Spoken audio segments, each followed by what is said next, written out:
27वां अध्याय। श्री गणेशाय नमः। श्री गुरुवे नमः। श्री नारायण जी बोले कि वाल्मीकि इस तरह राजा दृढ़धनवा को अध्यापन विधि बताकर बोले, हे राजन, तेरा कल्याण हो। अब मैं पाप नाशनी सरयू को जाता हूँ। तब राजा आनंद युक्त स्त्री सहित उनकी पूजा करने लगा। ऋषि ने राजा की पूजा को अंगीकार कर उसे आशीर्वाद दिया। तब सायंकाल हो जाने पर वाल्मीकि ऋषि वहां से चल दिए। राजा भी सीमा तक उनको पहुंचाकर अपने घर आया और अपनी रानी से पूर्ण सुंदरी से बोला, हे सुंदरी, राग द्वेष वाले गंधर्व नगर के समान इस असार संसार में मनुष्यों को क्या सुख है। अध्रुव शरीर को छोड़ ध्रुव को प्राप्त करने के लिए, पुरुषोत्तम का स्मरण करने के लिए मैं वन में जाता हूँ। तब वह पतिव्रता ऐसे वचन सुन अत्यंत नम्रता से हाथ जोड़कर बोली, हे पतिदेव, मैं भी आपके साथ चलूंगी। पतिव्रता स्त्रियों के लिए तो पति ही देवता है। इस तरह प्रिया का वाक्य सुनकर अंगीकार करके राजा पुत्र को राज्याभिषेक कर स्त्री के साथ तत्काल मुनियों से सेवित वन को चला गया। इस तरह व्रत की विधि में स्थित हुए तपोनिधि राजा की पतिव्रता रानी सेवा में तत्पर रहती। राजा के इस प्रकार करते हुए संपूर्ण पुरुषोत्तम मास समाप्त होने पर वहां पर विमान आया और विमान पर चढ़कर वह सुंदर नवीन शरीर धारण कर तत्काल गोलोक में चले गए। श्री नारायण बोले, हे नारद, इस पृथ्वी तल में पुरुषोत्तम के समान कुछ भी नहीं। 1000 जन्मों तक तप करने से भी वह फल नहीं मिलता जो पुरुषोत्तम के सेवन से मिलता है। जैसे बंदर ने 3 रात्रि स्नान करने से करोड़ों जन्मों के पाप नष्ट हो गए थे, श्री पुरुषोत्तम मास में अनजाने ही इस दुष्ट बंदर के स्नान होने से पूर्व कुकर्मों का नाश हो गया था और वह सुंदर शरीर धारण कर विमान पर चढ़कर गोलोक को चला गया था। तपोनिधि सब लोगों के हित के लिए वह कथा मेरे से कही है कि उस बंदर के 3 रात्रि कहाँ पर स्नान किया, वह बंदर कौन था, उसने क्या आहार किया, कहाँ उत्पन्न हुआ और उसके अनजाने ही पुरुषोत्तम मास में स्नान करने का क्या फल हुआ।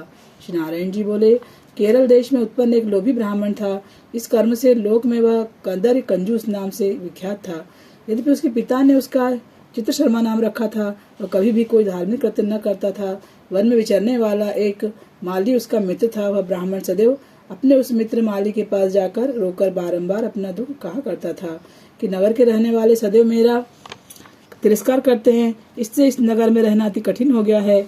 वह माली उसको दीन जानकर दया करता हुआ बोला, हे कदर्य, तुम इस समय बाड़ी में रहो। कदर्य माली के वचन सुन बड़े आनंद से उस बाड़ी में रहने लगा। नित्य उसके निकट रहता और उसकी आज्ञा का पालन करता। इससे उस माली का उस ब्राह्मण पर दृढ़ विश्वास हो गया। तब उस माली ने अत्यंत विश्वास से अपने समान उस बाड़ी का उसको पति बना दिया। सब प्रकार से बाड़ी की चिंता छोड़कर स्वयं राज मंदिर में नौकरी कर ली। इधर अत्यंत लोभ से दुर्बल कदर बेचने से बचे हुए फलों को बड़े आनंद से निर्भय होकर खाने लगा। उस बाड़ी में उत्पन्न हुए द्रव्य को निर्भय होकर आप ही ग्रहण कर लेता और जब बाड़ी का माली पूछता तो असत्य बोलकर बहाना करता। इस तरह बुढ़ापे से गलित शरीर वाला वह दुर्बुद्धि कदर 87 वर्ष का हो गया। तत्पश्चात वह मूढ़ बुद्धि वाला कदर मृत्यु को प्राप्त हो गया। उसको जलाने के लिए काष्ठ भी नहीं मिला। वेदों के जानने वाले विद्वान कहते हैं कि बिना फल भोगे पाप नष्ट नहीं होते। मरने के पश्चात वह यमदूतों से मुदगरों के मार से हाहाकार करता हुआ अति भयंकर मार को चला। विलाप करते हुए उस ब्राह्मण को यमराज के दूत यमराज के पास ले गए। चित्रगुप्त उसे देखकर उसके शुभ अशुभ कर्मों को देखकर धर्मराज से बोले, यह कदर ब्राह्मण अधम है। इस दुर्बुद्धि वाले धन के लोभी का कुछ भी सुकृत नहीं है। यह बाड़ी में रहता हुआ बड़े पाप कर्म करता है। बाड़ी माली से विश्वासघात किया। श्री नारायण जी बोले, हे नारद, इस तरह चित्रगुप्त के वचन सुन धर्मराज अत्यंत क्रोध से भरे हुए वचन बोले, ये 1000 वर्ष तक बंदर की योनि में रहे और विश्वासघात का फल इसको बाद में मिलेगा। पुरुषोत्तम भगवान की जय। 27वां अध्याय। पुरुषोत्तम अर्पणमस्तु। श्री कृष्ण गोविंद हरे मुरारी, हे नाथ नारायण वासुदेवा। श्री कृष्णा कृष्णा कृष्णा बोलो राधे, कृष्णा कृष्णा बोलो राधे। अब नामावली और विनय।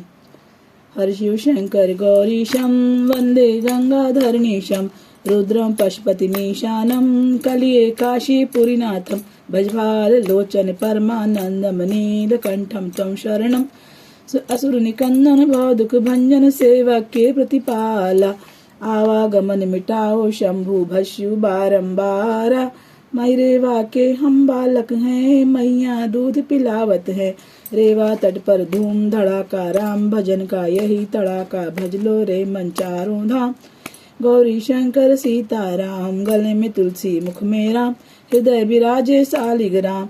बोलो संतों हरि हरि, मुख पर मुरली अजब धरी।